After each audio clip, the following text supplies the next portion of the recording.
Welcome to the Austin LeGreen Show. Well, today is kind of solemn. Today was my first trip at the Post Nightclub, where they had the worst mass shooting in modern United States history.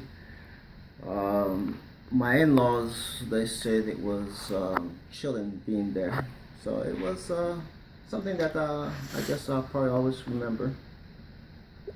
Anyway, let's talk about the Republican National Convention. Day one, Melania Trump. Well, a lot of people think they made a big deal of plagiarism. I can understand why, because to me, that was the worst type of plagiarism. The reason I say that is because prior to her quoting Michelle Obama, but she didn't quote, she didn't say she got it from Michelle Obama, she actually said this is what her parents told her, which is what in 2008 Michelle Obama said this is what Barack and I told our kids. Well, her delivery was well.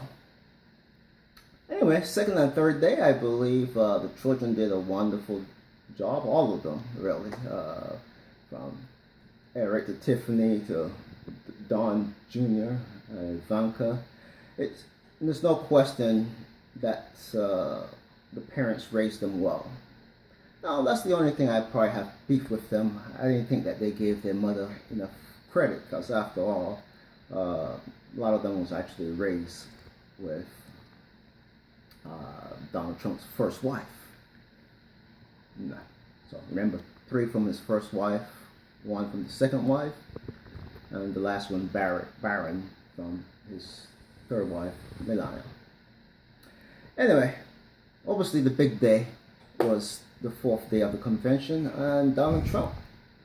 I thought his delivery was effective to the Republicans, but if you go and do the fact check, you'll find that, as he liked to call Lying Ted, he actually outright said a lot of lies. So let me just mention maybe about 3 of them.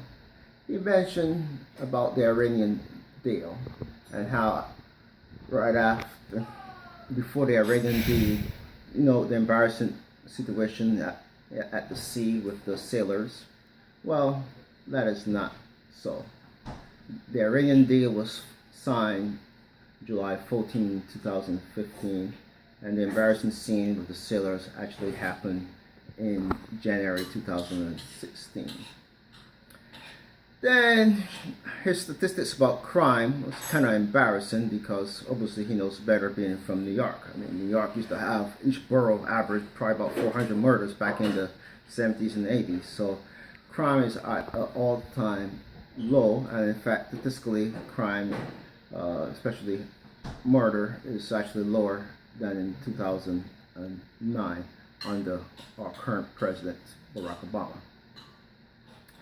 Now, the one that a lot of people are going to say, wow, she wants to do is the Second Amendment. According to Donald Trump, she wants to get rid of the Second Amendment. That is a big fat lie. She wants gun regulation, sensible gun regulation, like against assault weapons. And to tell the truth, I'm a Second Amendment person, but the assault rifle, there's evidence that actually worked. We didn't have all these mass shootings from 1994 to 2004 when the ban was in effect. So there's something to be said of that. I myself personally think that if you are on the terrorist list, that you shouldn't be able to buy a weapon for at least 3 years. That is my opinion. Anyway, next week will be the Democratic Convention, and we'll see how that goes, and we'll talk then, because August, I'm going to be off the entire month of August, all of Facebook and everything. I'm going to be off on a little vacation. So until then, God bless, be good, have a wonderful weekend. Bye-bye.